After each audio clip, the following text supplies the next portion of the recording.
Un cordial saludo para todos. Nuevamente nos encontramos aquí para el estudio de la palabra de Dios, ¿verdad? El mensaje que nos ayuda a crecer espiritualmente cada mañana. Entonces, les invito a tomar el tintico.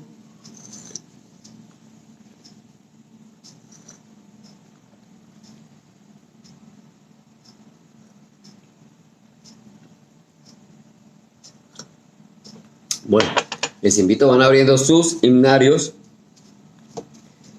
Los himnarios vamos a cantar, es un coro 483, deleítate a sí mismo en el Señor. 483.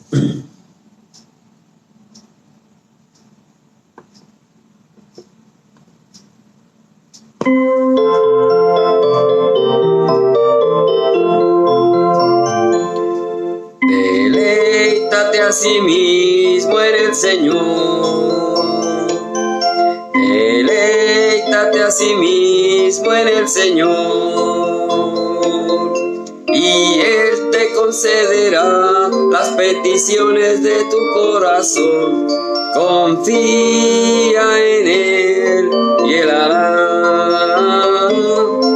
Y Él te concederá las peticiones de tu corazón. Confía en Él y Él hará. Deleítate a sí mismo en el Señor. Deleítate a sí mismo en el Señor. Y Él te concederá las peticiones de tu corazón. Confía en Él y Él hará.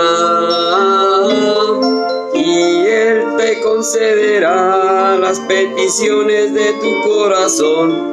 Confía en Él y Él hará. Esto está en el libro de los Salmos, ¿verdad? Es un salmo lo que estamos cantando. Terminamos con el tintico.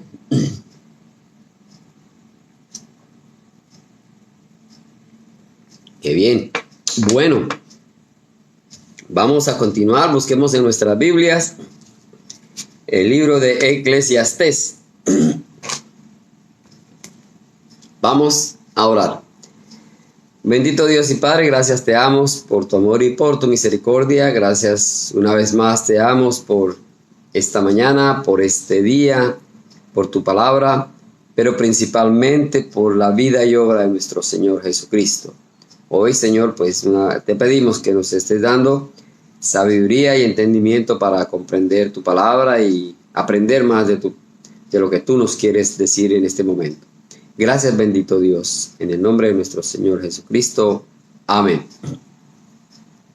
Bueno, entonces continuamos. Hoy vamos a ver Eclesiastés. Vamos para el capítulo 4. Eclesiastés capítulo 4. ¿Está? Dice así la palabra del Señor. Eclesiastés 4:1. Me volví y vi todas las violencias que se hacen debajo del sol, y he aquí las lágrimas de los oprimidos, sin tener quien los consuele, y la fuerza estaba en la mano de sus opresores, y para ellos no había consolador. Y alabé yo a los finados, los que ya murieron, más que a los vivientes, los que viven todavía. Y tuve por más feliz que unos y otros al que no ha sido aún, que no ha visto las malas obras que debajo del sol se hacen. He visto asimismo que todo trabajo y toda excelencia de obra despierta la envidia del hombre contra su prójimo. También esto es vanidad y aflicción de espíritu. El necio cruza sus manos y come su misma carne. Más vale un puño lleno con descanso que ambos puños llenos con trabajo y aflicción de espíritu. Yo me volví otra vez y vi vanidad debajo del sol. Está un hombre solo y sin sucesor, que no tiene hijos ni hermano, pero nunca cesa de trabajar, ni sus ojos se sacian de sus riquezas, ni se pregunta, ¿para quién trabajo yo? ¿Y defraudo mi alma del bien? También esto es vanidad y duro trabajo. Mejores son dos que uno, porque tienen mejor paga de su trabajo. Porque si cayeren, el uno levantará a su compañero, pero ay del solo, que cuando cayere no habrá segundo que lo levante. También, si dos durmieren juntos, se calentarán mutuamente, mas ¿cómo se calentará uno solo? Y si alguno prevaleciere contra uno, dos le resistirán, y cordón de tres dobleces no se rompe pronto. Mejor es el muchacho pobre y sabio que el rey viejo y necio que no admite consejos, porque de la cárcel salió para reinar, aunque en su reino nació pobre. Vi a todos los que viven debajo del sol, caminando con el muchacho sucesor que estará en lugar de aquel. No tenía fin la muchedumbre del pueblo que le seguía. Sin embargo, los que vengan después tampoco estarán contentos de él, y esto es también vanidad y aflicción de espíritu. Muy interesantes estos versículos que nos muestra aquí el gran sabio Salomón, y cada día encontramos cosas que son, mirándolas desde el punto de vista humano, real, aciertan. Son cosas que para pensarlas, para mirarlas, ¿verdad? Y en el versículo 1 se refiere como a la opresión de la política, porque dice, vi todas las violencias que hacen, y aquí lágrimas de los oprimidos, sin quien los consuele. Dice, la fuerza estaba en la mano de sus opresores, y para ellos no había consolador. Eso es lo que en otras palabras podemos llamar también la esclavitud. Y vemos, siempre hemos visto, por decirlo así, una esclavitud en dos formas diferentes. La esclavitud espiritual, ¿verdad? Que es de parte de ese enemigo invisible, Satanás. Tiene con el pecado, felices con el pecado, y creen que están bien, pero en la realidad son esclavos del pecado. La otra realidad que vemos acá a nivel terrenal es la esclavitud. Lo que habla aquí también nos da a entender que hay opresores de mano dura, pero que estos no tienen quien los ayude, no tienen quien los consuele. Entonces, esa es una filosofía ya a nivel político de lo que él ve desde su punto de vista como gobierno. Y en el versículo 2 dice, y alabé yo a los finados, los que ya murieron, más que a los vivientes, los que viven todavía. Hay un dicho por ahí que dice que hay que tenerle miedo a los vivos y no a los muertos, ¿verdad? Pero en nuestra mente humana y en nuestro, qué sé yo, el ver a otros, le tenemos, bueno, sí, le tenemos miedo a los muertos. La gente no se atreve a pasar a medianoche por un cementerio o a cruzar cerca de un cementerio, o cuando hay una persona que fallece y la tienen en su casa, en un ataúd o de pronto en un sitio, nadie humanamente se atreve a quedarse allí, ¿verdad? Pero si esa persona ya está entre un ataúd, está muerta, ese cuerpo ya no tiene vida, o en el cementerio, mucho menos, hay muchos. Es una realidad, pero humanamente, yo creo que todos, en un momento dado, se ha tenido ese miedo, ese temor de ir a un cementerio o ir a un velorio y tener como miedo. Una cosa es el respeto, porque se tiene respeto, está bien. Vamos, visitamos, vemos. Pero en el momento en que se sienta solo y de noche y entra esa incertidumbre, ¿verdad? Y aquí él nos hace ver eso. Dice, alabé yo a los finados. El finado es el muerto. Dice, alabé yo a los finados, los que ya murieron. Confiado en eso, ¿verdad? más a los vivientes, más a los que a los vivientes que viven todavía. Más. Entonces él dice, respeta y quiere como si estuviera más compaginado con los muertos que con los vivos. Y así es. Entonces, si vamos a la realidad, es mejor tenerle miedo a los vivos que a los muertos. Porque hay dos clases de vivos, ¿verdad? En nuestro argot acá. El vivo nosotros, tenemos existencia todavía. Pero los vivos, aquellos que se quieren pasar de, de vivos, ahora sí es cierto, de más, ¿verdad? Engañadores. Entonces, aquí nos deja una lección para entender que hay que saber discernir a quién se le debe tener realmente miedo, a quién se le debe tener respeto. Y que perdamos ese miedo, porque los muertos ya, los cuerpos sin vida, ya nada que hacer, ¿verdad? Y como en el anterior vimos, ahí siempre va a estar Satanás. Ese sí hay que tenerle cuidado, porque Satanás está ahí para mantener a los pecadores esclavizados, haciendo cosas que aparentemente son felices, una vida tranquila, pero realmente es una perdición lo que están pasando. El versículo 3 dice otra realidad importante. Dice, y tuve por más feliz que unos y otros al que no ha sido aún, que no ha visto las malas obras. Él se goza por los que no han nacido todavía. Aquellos que de pronto ni siquiera una pareja han contraído matrimonio, o aquellos que ya están en el vientre de su madre, están ya en un proceso de gestación. Esos. Entonces él dice acá que tuvo más feliz a unos y a otros. Todos somos felices, ¿verdad? Esa madre, esa pareja esperan un hijo, la familia, ¿verdad? Pero dice más que aquellos que no han todavía conocido, que no han visto las malas obras que hay sobre la tierra. Y así es. Hasta cuando nacen, y bueno, ya cuando nacen aún siendo niños, para ellos todo es alegría, todo es bonito, todo es hermoso, ¿verdad? Sus padres se preocupan, por decirlo así, lo tienen todo. Y no hay esa expectativa cuando ya tenemos uso de razón, cuando ya tenemos que responder por nuestra vida y comenzar, como dice aquí, las malas obras que hay debajo del sol. Cuando comenzamos a pensar hay que trabajar, o hay que estudiar, hay que comer, pero de nuestro propio pecunio, no de papá y mamá. Entonces, él se alegra más por estos que no han todavía visto esa parte. Y me imagino que en ese mismo orden de ideas, aquellos que aún no alcanzan a nacer, ¿verdad?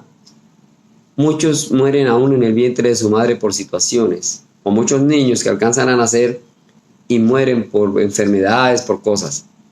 Entonces estos no alcanzan a ver el mal que posiblemente les pueda suceder más adelante. Y aquí vemos también, y Salomón se refiere a eso, ¿no? Mejor es la muerte que el nacimiento, el día de la muerte que el día que se nace. Entonces, pero él aquí se está alegrando por aquellos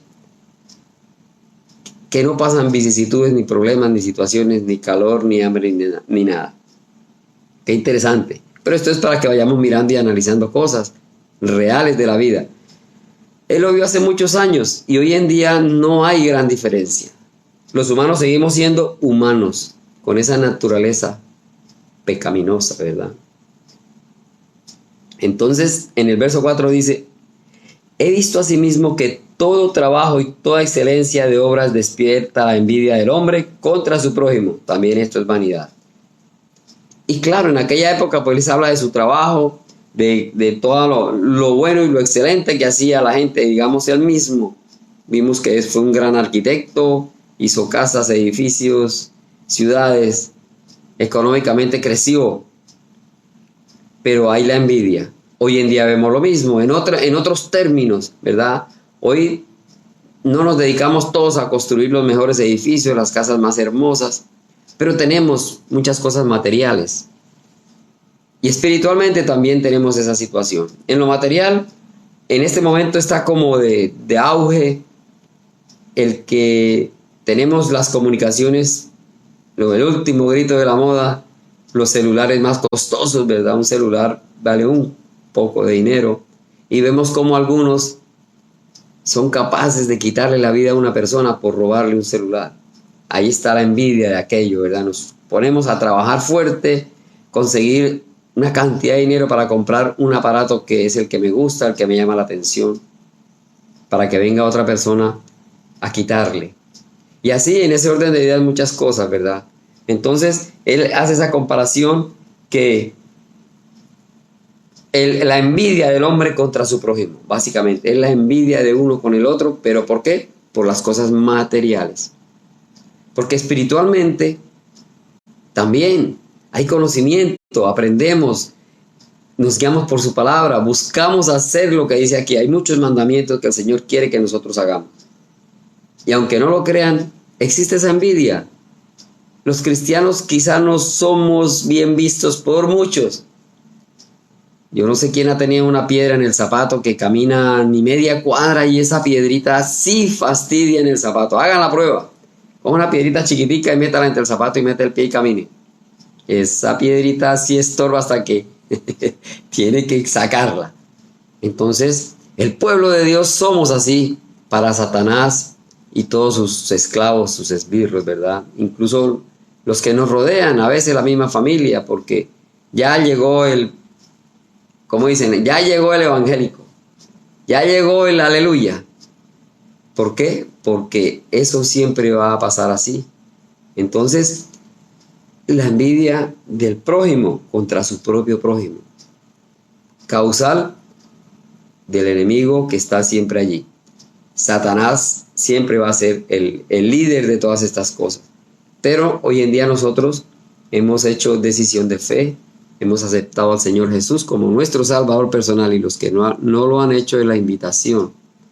Es el momento, no hay que esperar más, porque el día y la hora nadie lo sabe. Hasta nosotros mismos, en un momento el Señor nos llama a su presencia, o bueno, cuando Él nos llama a su presencia porque somos sus hijos, pero nosotros mismos a veces buscamos, ¿verdad?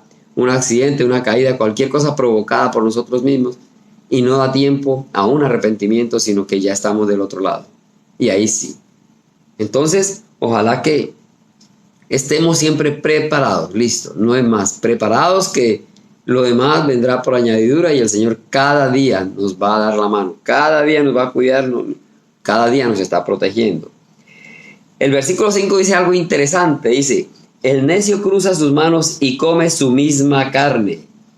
Uy, que come su misma. Yo dije, ¿por dónde comenzaré?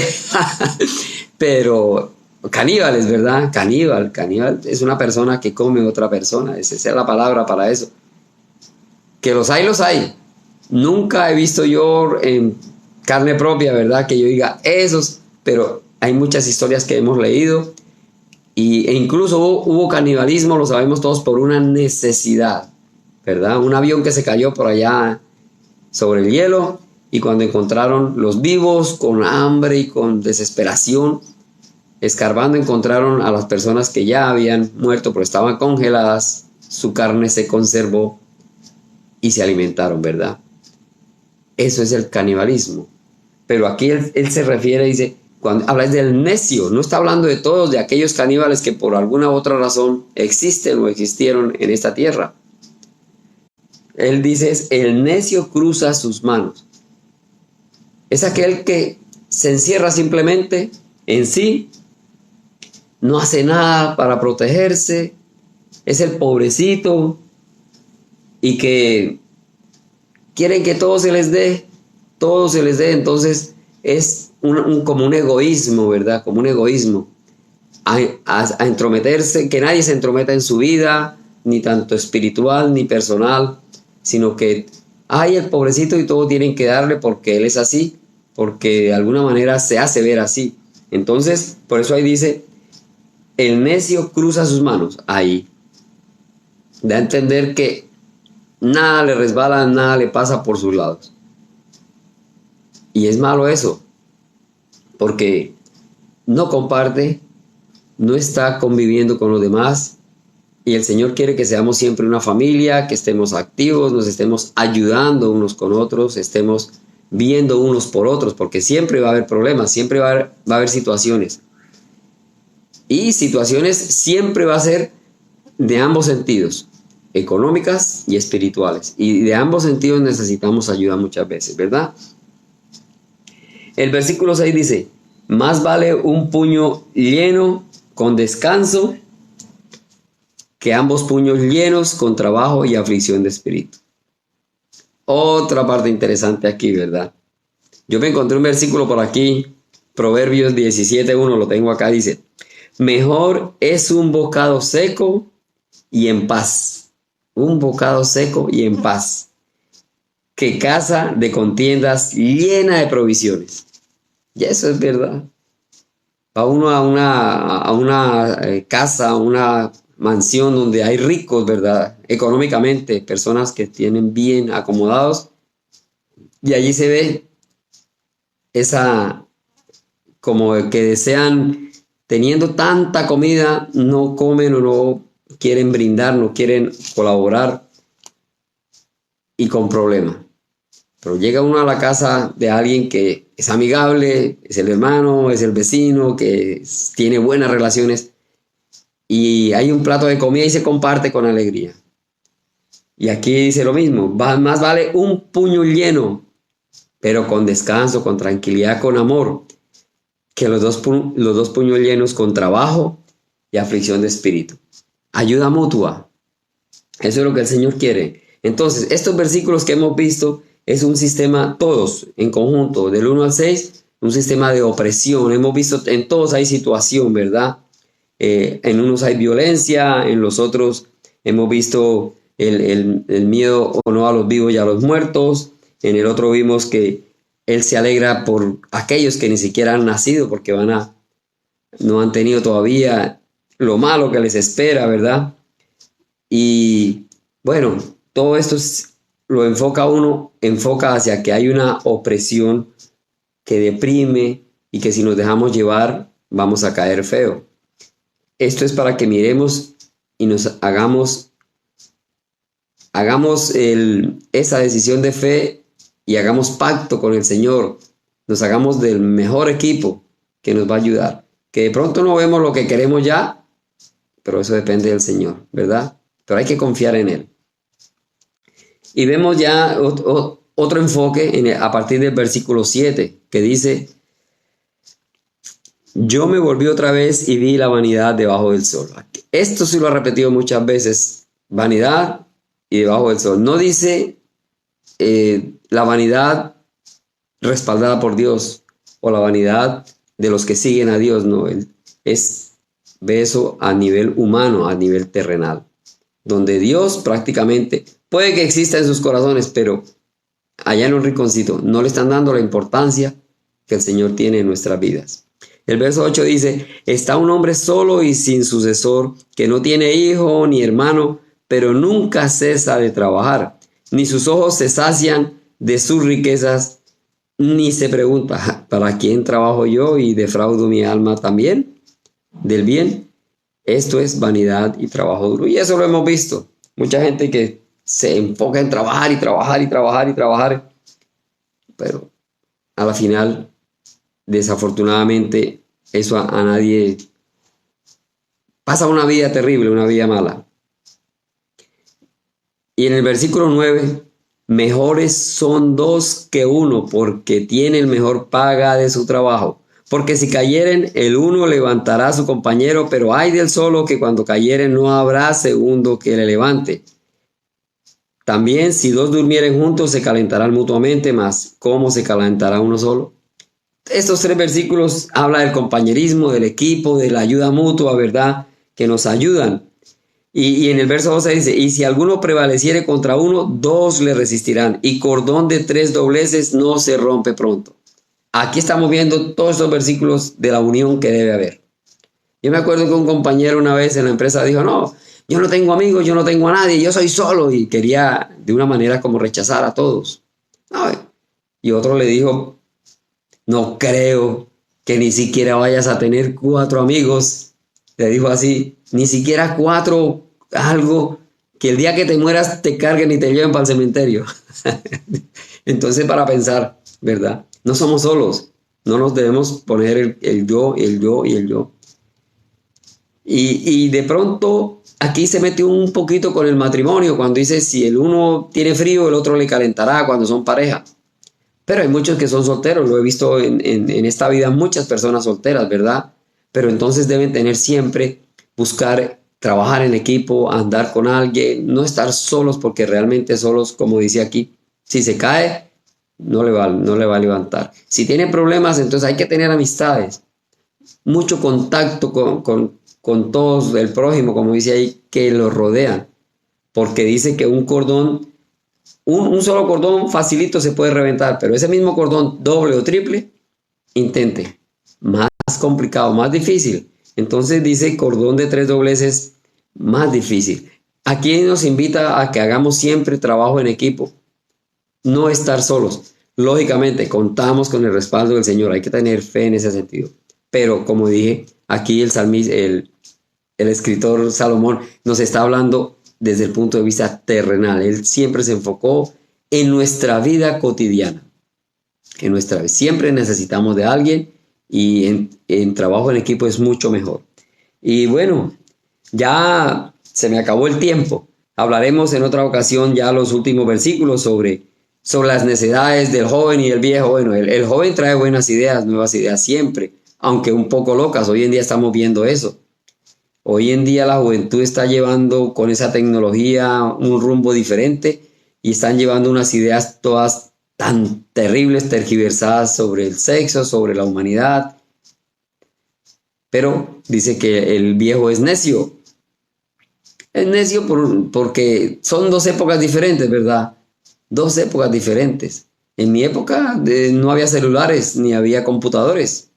Entonces yo prefiero tener mi agenda, ¿verdad? No digo yo, pero en nuestra edad, la agenda, el librito, el lapicero, y el muchacho no. Las matemáticas, todo lo llevamos en la mente. Hoy en día un muchacho todo es el celular, ¿verdad? Todo. Lleva su agenda en un celular. Todos los números celulares allí anotados en el mismo celular. Una multiplicación, ¿verdad? 5 por 8 y 8 por 5 y ahí se vuelven un 8. No, espera, hasta que no está la calculadora, ¿sí? Entonces el joven es más hábil en ese sentido porque maneja otras cosas, mientras que nosotros, dependiendo a la edad, venimos ya con una costumbre, porque no existían otras cosas. Y él lo dice acá, en el verso 16, dice, lo que va a ser la continuidad, siempre lo mismo, lo mismo, lo mismo. Dice, no tenía fin la muchedumbre del pueblo que le seguía. Sin embargo, los que vengan después tampoco estarán contentos de él. Entonces, mi abuelo fue un anticuado y de acuerdo a su época, ¿verdad? Él en el ejército, mi abuelo me contaba, en el ejército le daban era alpargatas.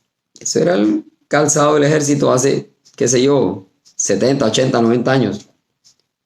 Después ya, hoy en día usan botas. Y así, cada tiempo tiene sus situaciones. Entonces, aquí habla del anciano que va a tratar de mantener muchas cosas. ¿Por qué? Porque está familiarizado. Y el joven va a tener lo nuevo porque con eso es que ha nacido y se va a familiarizar.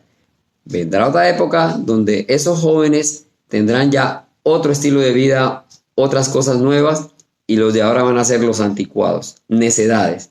Entonces hay que aprender a manejar, porque todo va a ser una revolución, ¿verdad? Un cambio constante, pero como digo, de la vida cotidiana, de la vida terrenal, porque con respecto al Señor, nada cambia, nada cambia. Hebreos 13:8, ¿qué dice? Jesucristo es el mismo ayer y hoy y por los siglos. Entonces eso sí es básico. Pero como acá Salomón nos está hablando todo debajo del sol, todo a nivel terrenal, pero hoy en día para nosotros tenemos que tomarlo desde el punto de vista espiritual, ¿verdad? Hoy en día somos cristianos, seguidores del Señor Jesucristo. Bueno, dejamos aquí, que el Señor nos bendiga. Tengo otro coro para cantar, el número 400. Vamos a cantar, quiero cantar una linda canción, 400.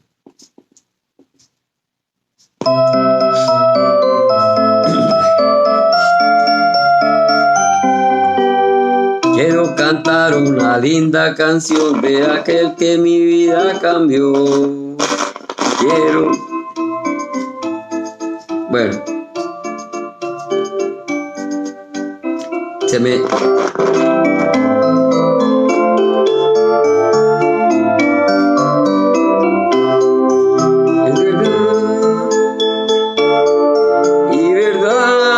Solo en Él encontré esa paz que busqué. Solo en Él encontré la felicidad. Cuando Jesús a mi vida llegó, esa paz y ese gozo me dio. Quiero que sepas que tú también puedes gozar siempre de su amor.